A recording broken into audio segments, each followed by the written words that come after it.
네, 안녕하세요. 꽃간호입니다. 네, 얼마 전에 우리 24년도 하반기 간호조무사 국가시험이 있었습니다. 그래서 제가 가르치고 있는 임상실무 부분 실기 파트의 문제가 어떻게 나왔는지 여러분하고 함께 간단하게 한번 리뷰 해보려고 동영상을 준비했습니다. 제가 이거를 파워포인트로 작업을 하고 동영상을 업로드 하는 데에 작업 시간이 오래 걸리고 제가 또 뭐 잘 못하기도 하고 그래서 그냥 간단하게 동영상으로 찍어서 업로드 해보려고 합니다. 그냥 도움이 되셨으면 좋겠습니다. 기본간호 실기 파트는 71번부터 문제가 있거든요. 그래서 뒤로 71번 문제 한번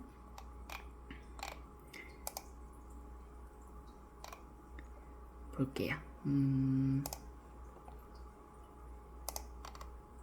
보니까 여기 실기 부분 있죠. 네. 여기 71번부터 네, 한번 보도록 하겠습니다. 71번 성인의 고막 체온을 측정할 때 귓바퀴를 당기는 방향으로 옳은 것을 찾으라는 얘기죠. 이렇게 그림 문제가 나오면 아주 쉬운 문제라고 제가 그랬죠. 네, 어렵게 생각하지 말고 쉽게 생각하시면 됩니다. 여기 성인의 고막 체온을 측정할 때는 우리가 귓바퀴를 어떻게 당기죠? 네, 성인은 후상방이지요. 그래서 후상방 그림 찾으시면 됩니다. 그럼 몇 번이에요? 네, 2번이죠. 후 상방 뒤로 당기고 위로 올리는 후 상방 그림 2번 답을 찾으시면 되는 겁니다. 소아는 후 하방인데 우리 성인은 이렇게 후 상방이지요. 네. 다음에 72번 문제 한번 보겠습니다. 72번. 맥박을 측정하는 방법으로 옳은 것은 하고 물어봤네요. 맥박을 측정하는 방법. 우리가 성인 맥박을 기본적으로 측정할 때 요골 맥박에서 그죠? 요골 동맥에서 측정을 하는데 신생아는 다릅니다. 그죠? 신생아는 막 140, 160, 180 막 이렇게 뛰기 때문에 심천 맥박에서 심천 맥박에서 측정을 해야 되겠죠. 심천음을 들어야 되는 거죠. 손 떨림이 있는 환자는 경동맥에서 측정한다. 그렇죠. 손이 떨리고 있는 환자는 요골동맥이 아니라 이렇게 경동맥에서 측정을 해야 된다라는 얘기죠. 답이 2번이네요.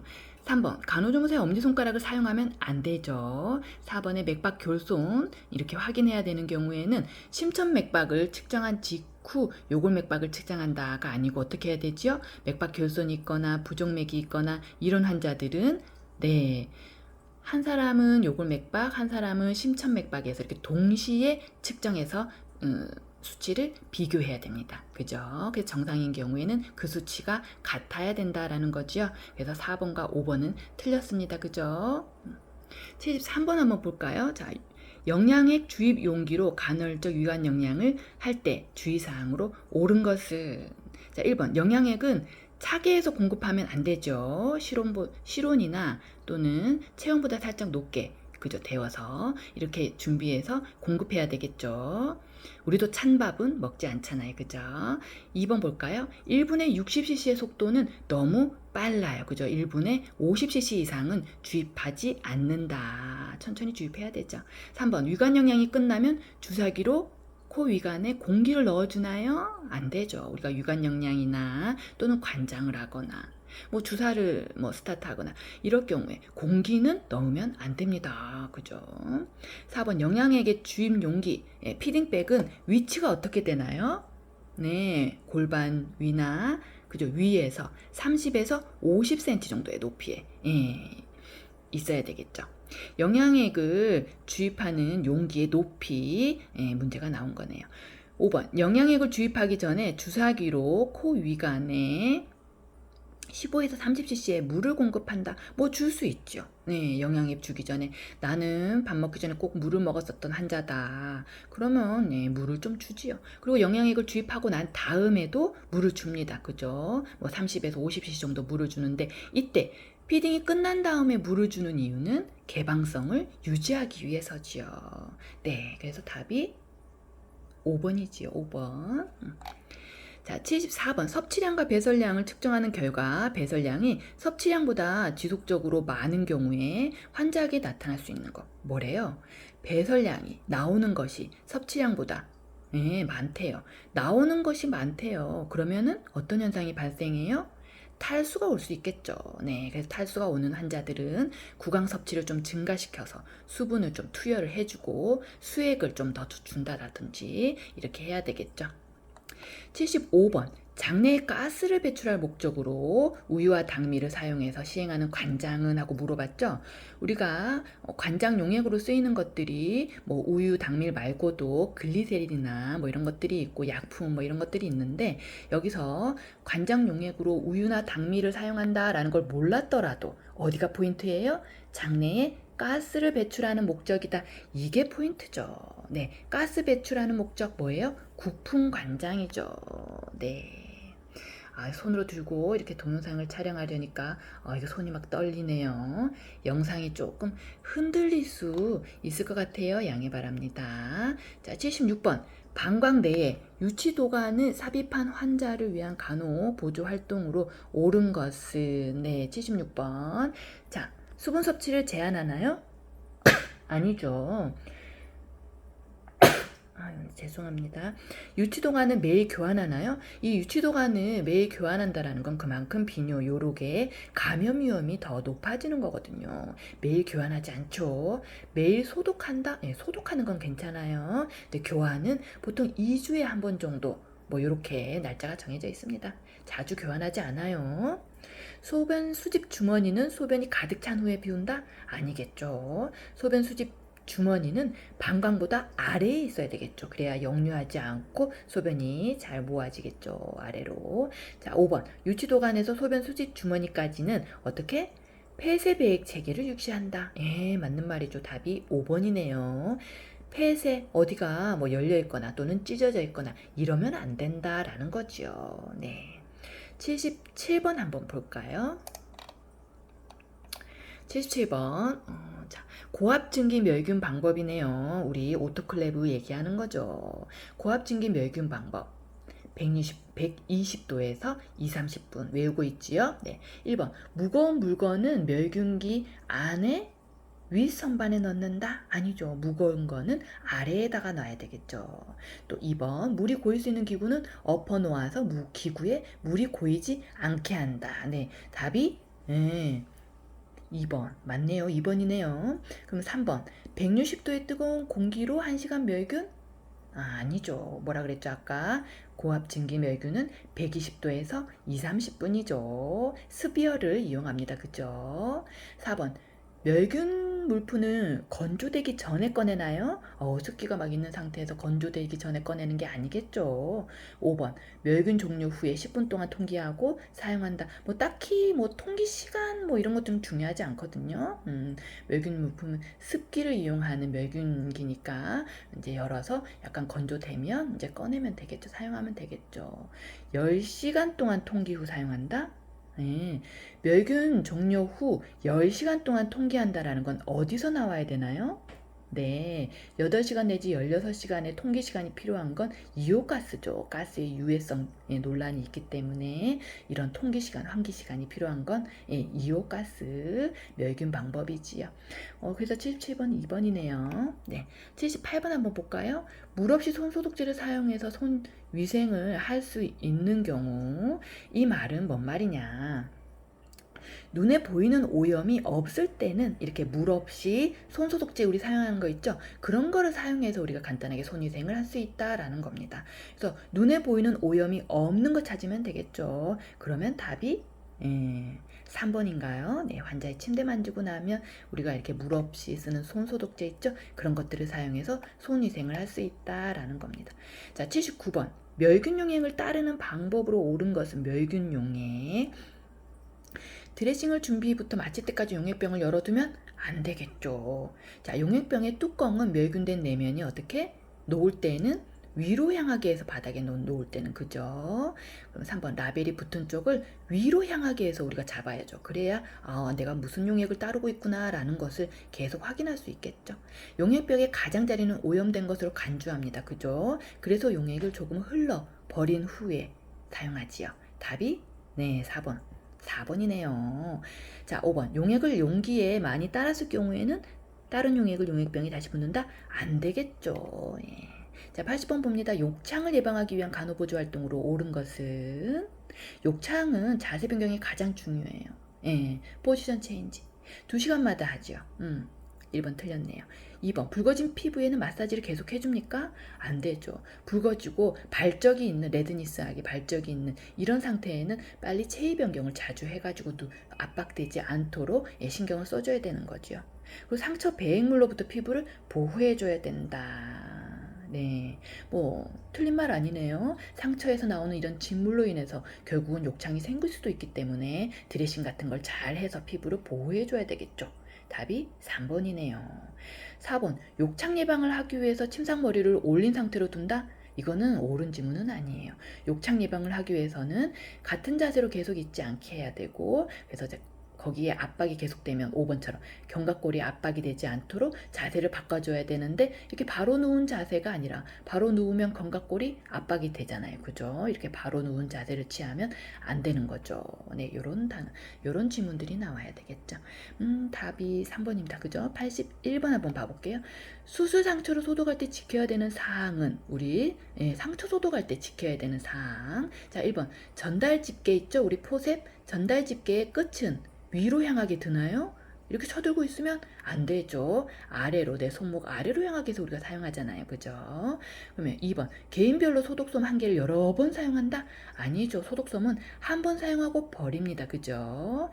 수술 상처는 주위 피부보다 오염이 그나마 덜하다고 간주해야 되는 거죠. 수술 상처에서 소독해서 주위 피부로 이렇게 소독을 해나가야 되는 거죠. 상처 세척 시 용액은 오염이 덜한 곳에서 심한 곳으로 흐르게 해야 되겠죠. 자, 5번 배액관이 있는 경우는 배액관은 삽입한 부위에서 밖을 향해서 원을 그리며 소독한다.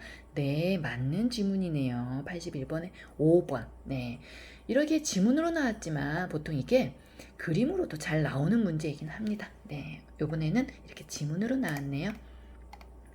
82번 한번 볼게요. 자, 노인 환자가 더운 물로 좌욕을 할 때 돕는 방법으로 옳은 것은? 좌욕에 대해서 묻는 문제죠. 1번 대야에 물을 가득 채운다?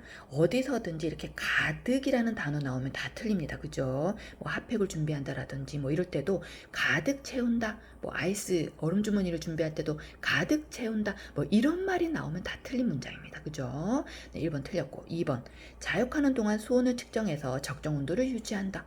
뭐 틀린 말 아니네요. 그죠? 우리가 자욕하는 온도는 온도가 어떻게? 네, 43도, 그죠? 네, 이렇게 온도를 유지해줘야 되지요. 대야의 엉덩이가 닿도록 쪼그리고 앉는다. 우리 쪼그리고 앉는 자세는 우리가 어떻게? 피가 아래로 쏠립니다. 그러면 어떻게? 혈액순환에 방해가 되겠죠. 금기해야 되는 자세입니다. 그죠? 주의해야 되는 자세죠. 좌욕은 4, 50번 동안 실시한다? 아, 너무 길어요. 보통 15분, 20분 이상 하지 않습니다. 뭐든지 물리치료도 마찬가지거든요. 뭐 히트램프도 마찬가지고 5분, 10분 정도 합니다. 15분, 20분이 넘어가면 너무 오래된 시간 동안 하는 거예요. 그런데 여기 4, 50분 동안이나 실시한다 그랬으니까 틀렸죠. 네, 보통 한 번 할 때 5에서 10분 정도 하고 하루에 한 3, 4번 정도 아침, 점심, 저녁, 자기 전에 뭐 이런 식으로 하는 게 좌욕입니다. 5번 좌욕이 끝나면 어지러울 수 있어요. 근데 혼자 일어나게 한다? 안 되겠죠. 답이 2번이네요. 네, 자, 83번 한번 볼게요. 자, 의치를 관리하는 방법도 참 자주 나오는 문제인데, 자, 1번 물에 담가 놔야 되겠죠. 의치가 담겨야 된다는 얘기입니다. 그리고 뚜껑을 닫아 놓아야 되겠죠. 닫고 약간 불투명한 그런 컵에 보관하면 좋겠죠. 83번에 1번이네요. 네. 84번 환자의 손 관리를 돕는 방법. 네, 어떻게 손톱을 바짝 자르는 게 아니죠. 우리가 손톱은 둥글게 잘라주고 발톱은 일자로 잘라줍니다. 그죠? 손톱 측면은 가위로 자른다? 뭐 틀렸죠. 뭐 인조 손톱을 붙여준다? 3번도 틀렸네요. 4번 마무리 단계에서 손가락 사이에 물기를 남겨둔다. 왜 굳이? 자, 5번 손톱에 깎으면은 다듬기용 줄로 문질러서 줄을 사용해서 그죠? 다듬어 준다. 아주 안전한 방법이네요. 84번에 5번이네요. 자, 85번. 오른쪽 편마비 환자에게 네, 옷을 입히는 순서입니다. 건벗 불입이죠. 입힐 때는 불편한 쪽부터 입힙니다. 맞나요? 네. 근데 단추나 지퍼가 없대요. 그럼 뒤로 돌려서 이렇게 입히는 게 아니라 목을 그죠? 머리 부분을 씌워서 반대쪽 발 끼운다는 얘기예요. 그 단추나 지퍼 같은 이런 여미는 수단이 없는 옷이다. 이때 윗옷을 입힌다. 그럼 어떻게 해야 되느냐? 자, 불입이죠. 불편한 쪽부터 입혀야 됩니다. 오른쪽이 편마비예요. 그럼 오른쪽 팔부터 입히겠죠. 그리고 단추나 이런 게 없어서 뒤로 돌리지 않고 어떻게 머리, 목 쪽을 통해서 머리를 끼운다. 그리고 난 다음에 반대쪽 왼쪽 팔을 끼운다. 그래서 답이 1번이네요.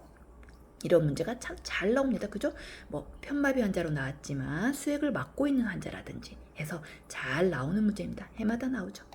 86번 다음 환자가 한 운동이 뭐냐 등장성 운동, 등척성 운동도 참 잘 나오는 단골 문제죠. 오늘은 저 혼자서 1층부터 3층까지 계단 오르내리기를 5번이나 반복했대요. 자, 어떤 운동인가요? 관절을 구부렸다 폈다 하는 운동. 네, 등장성 운동이죠. 답이 4번이네요.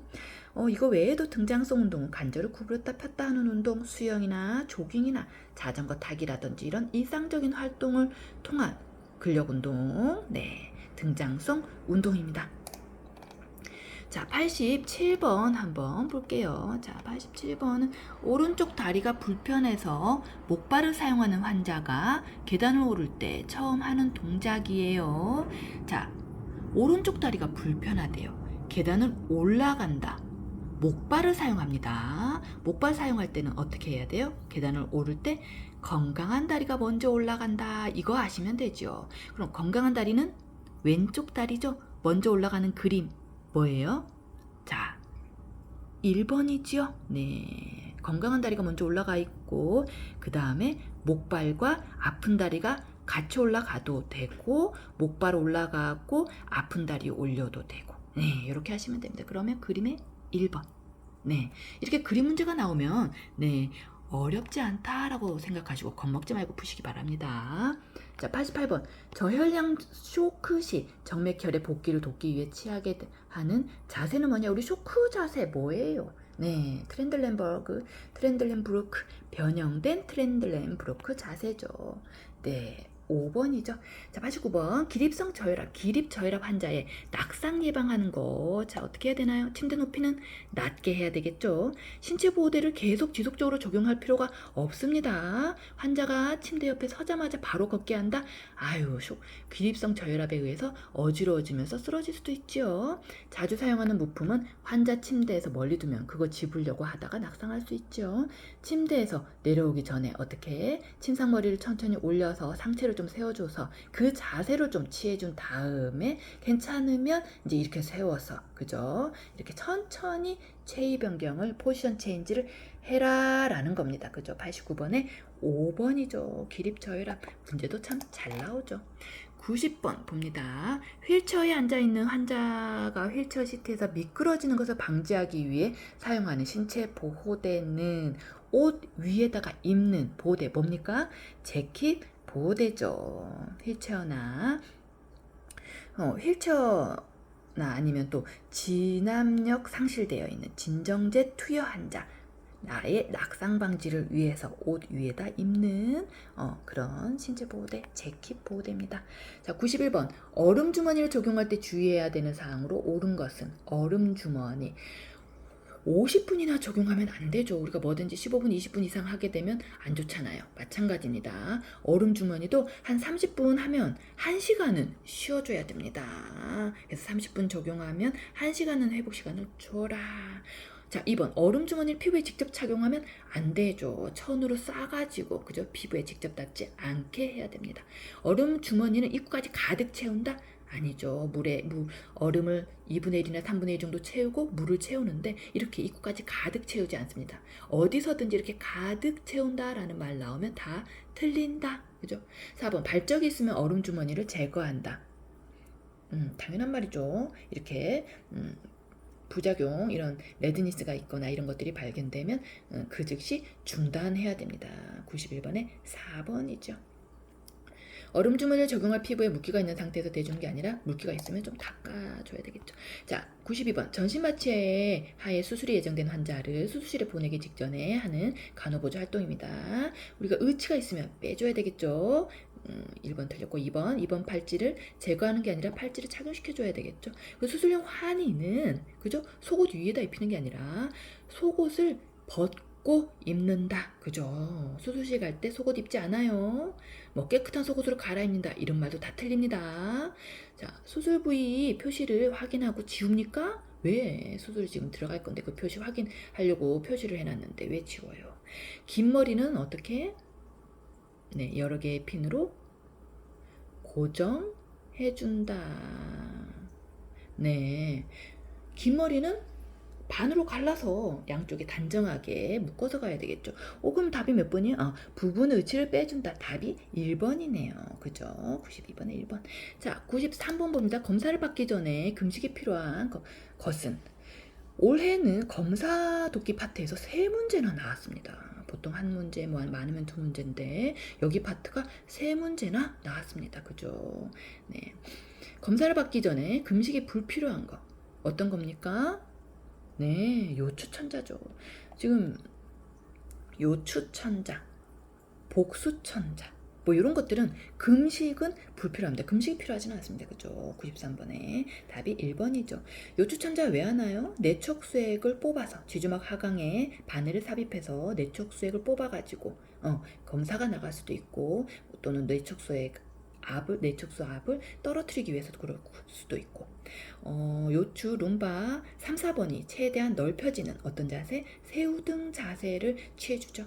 요추천자에서 더 중요한 건 이 요추천자를 시행하고 나서 우리가 척추성 두통을 예방하기 위해서 반듯하게 앙화위로 그죠? 보통 뭐 8시간 내지 12시간 뭐 어떨 때는 24시간 반나절 이상 하루 정도 누워있어 라고 얘기합니다. 머리를 들지 마세요 라고 얘기합니다 라는 거죠. 그 척수액이 누출이 되면 척수성 두통을 야기하기 때문에 척추성 두통을 예방하기 위해서 앙화위로 반듯하게 누워있어라 라고 얘기합니다. 그게 참 중요한 간호중재죠. 94번 이번에는 흉광천자입니다. 자, 흉광천자 검사를 위한 간호보조 활동으로 옳은 것은 흉광천자 뭔가요? 바늘을 늑골 사이에다가 삽입하는 거죠. 그래서 이때는 삽입할 때 기침을 하거나 그러면 안 됩니다. 바늘이 들어갈 때 그죠? 이게 참 중요한 주의사항인데 자, 1번 검사 전에 도뇨를 시행한다? 굳이 흉광천자의 도뇨 시행은 상관이 없죠. 검사 중에 바늘이 삽입되기 때문에 기침을 제한해라. 답이 2번이네요. 그죠? 검사 후 옆으로 누운 잭나이프 자세? 잭나이프 자세는 어떤 자세인가요? 항문을 수술했거나 또는 방광경 검사를 할 때에 그렇게 그 자세죠. 잭나이프. 검사 후 천자 부위는 개방된 상태로 두면 안 되겠죠. 바늘 찔렀던 그 부위는 소독을 해서 다시 덮어놔야 되죠. 검사 후 검체는 24시간 상온에 보관한다? 흉광천자에서 나오는 말이 아니고 이건 어디서 나와요? 네, 요추천자를 통해서 내척수액을 만약에 뽑았다면 채취를 했다면 그거는 실온보관이죠. 실온보관. 네, 자, 95번 24시간 소변검사 시 소변을 수집하고 보관하는 방법에 대해서 나왔네요. 자, 1번 검사가 끝나는 시간에 마지막 소변은 제외한다. 네, 우리 첫 소변은 버리고 마지막 소변은 모은다. 네, 외우고 있지요. 1번 틀렸네요. 자, 밤에 본 소변은 별도로 보관하나요? 뭐 그럴 필요 없죠. 3번 수집 용기에 소변을 덜어내서 다른 검사에 이용하면 안 되죠. 자, 4번 첫 소변은 버리고 24시간 동안 모아서 마지막 소변을 모은다. 뭐 95번에 4번이 답이네요. 네, 소변 수집 중 소변을 흘리면 어떻게 해야 돼요? 다시 처음부터 시작한다. 이렇게 나와야 되겠다. 다시 처음부터 수집한다. 이렇게 나와야 됩니다. 네, 96번. 네, 간호조무사가 심폐소생술이 나왔네요. 이거는 응급간호하고 관련된 문제죠. 네, 이렇게 실기 파트에서 응급간호 문제가 이렇게 한 문제, 두 문제 정도 나옵니다. 심폐소생술 관련된 문제인데 이거는 답이 4번입니다. 인공호흡 1에는 1초 동안 숨을 불어넣는 것이다 라고 4번이 답이 있죠. 97번 계단에서 내려오다가 왼쪽 정강이뼈가 부러져서 통증을 심하게 호소하는 환자가 있다. 이럴 때에 어떻게 할 거냐, 어디가 부러지는 환자를 발견했을 때에는 우리가 의사 오도 없이 함부로 움직이게 하면 안 됩니다. 그게 가장 중요하죠. 1번 틀렸네요. 2번 왼쪽 다리를 심장보다 아래에 두게 하면 안 되겠죠. 붓겠죠. 심장보다 높게 하고 있어야 되겠죠. 개방성 골절인데 우리가 뼈끝을 밀어놓고 그러면 당연히 안 되겠죠. 네. 그리고 바지를 벗길 때는 왼쪽 다리를 먼저 잡아당긴다. 우리가 벗길 때는 어떻게 돼요? 건벗이죠. 건강한 다리를 먼저 잡아당겨서 옷을 벗겨야 되겠죠. 5번 정강뼈의 위아래 관절을 포함한 부위에 부목을 대어줘라. 위아래까지 다 포함해서 부목을 대어줘야 되겠죠. 이것도 답이 5번인데 약간 응급간호랑 조금 더 관련이 있는 문제이긴 하네요. 그래서 뭐 충분히 풀 수는 있습니다. 97번에 5번이네요. 자, 98번 한번 볼게요. 일반 병동에 입원한 환자의 불안을 줄이기 위한 보조 활동이거든요. 환자의 불안을 줄이기 위한 간호보조 활동이 어떤 거냐. 우리 환자들이 불안해하는 건 결국은 어려운 단어, 의학 용어를 막 쓰고 막 이러기 때문에 또 내 사생활이 보호가 안 되고 우리를 너무 환자 취급하고 이런 것들에 대해서 불안을 느끼는 거거든요. 네, 그럼 답이 몇 번인가요? 98번에 4번인가요? 호추벨의 위치, 사용법에 대해서 설명해준다. 네, 답이 4번이네요. 99번에 간호조무사가 환자를 전동했대요. 어디 병동으로 지금 전동 갔어요. 전동한 후에 우리가 돌아올 때 가지고 와야 하는 물품. 이거는 굳이 우리가 이론적으로 막 배우지 않아도 이렇게 생각해보면 알 수 있는 문제입니다. 전동한 후 돌아올 때 가지고 와야 되는 거 뭐가 있겠어요? 여기 우리 병동에 우리 거 챙겨오라는 얘기입니다. 그죠? 환자랑 같이 갔다면 우리 환자랑 같이 갔던 것들, 환자를 태우고 갔거나 스트레처카를 태우고 갔으면 우리 전출병동의 휠체어나 전출병동에서 갖고 간 수액 걸대라든지 이런 것들 챙겨서 와라 라는 얘기입니다. 그럼 답이 3번이지요. 네, 이런 문제는 상식적으로 우리가 접근을 하시면 됩니다. 자, 마지막 문제 100번이네요. 네, 휴대폰을 계속 이렇게 들고 촬영을 했더니 영상도 많이 흔들려서 죄송하지만 팔이 쥐가 나려고 하네요. 간호조무사가 환자의 말 속에 담긴 감정이나 느낌을 함께 느끼며 이건 뭔가요? 공감이지요. 간호조무사 자신의 감정을 환자에게 솔직하게 알리는 의사소통 방법은 우리가 공감에 대해서는 우리가 기본간호 임상실무에서는 공감에 대해서 이론적으로 배우지는 않았거든요. 그랬는데 우리 이제 다른 공중보건 다른 파트에서도 좀 나오는 의사소통 기법이긴 하는 문제인데 우리가 이 문장에서 반영이나 수용 요런 거는 아니잖아요. 그래서 느낌을 함께 느끼며 라고 했으니까 답이 공감으로 가시면 될 것 같습니다. 그죠? 그래서 100번에는 3번 공감이 답입니다. 이렇게 해서 우리가 하반기 간호조무사 시험의 실기 파트를 마무리해 보았습니다. 고생 많으셨고요. 다음 25년도부터는 또 개정되는 파트들의 문제가 아마 반영이 안 될 것 같은데 그런 부분을 잘 준비하셔가지고 시험 준비 대비하시면 될 것 같습니다. 감사합니다.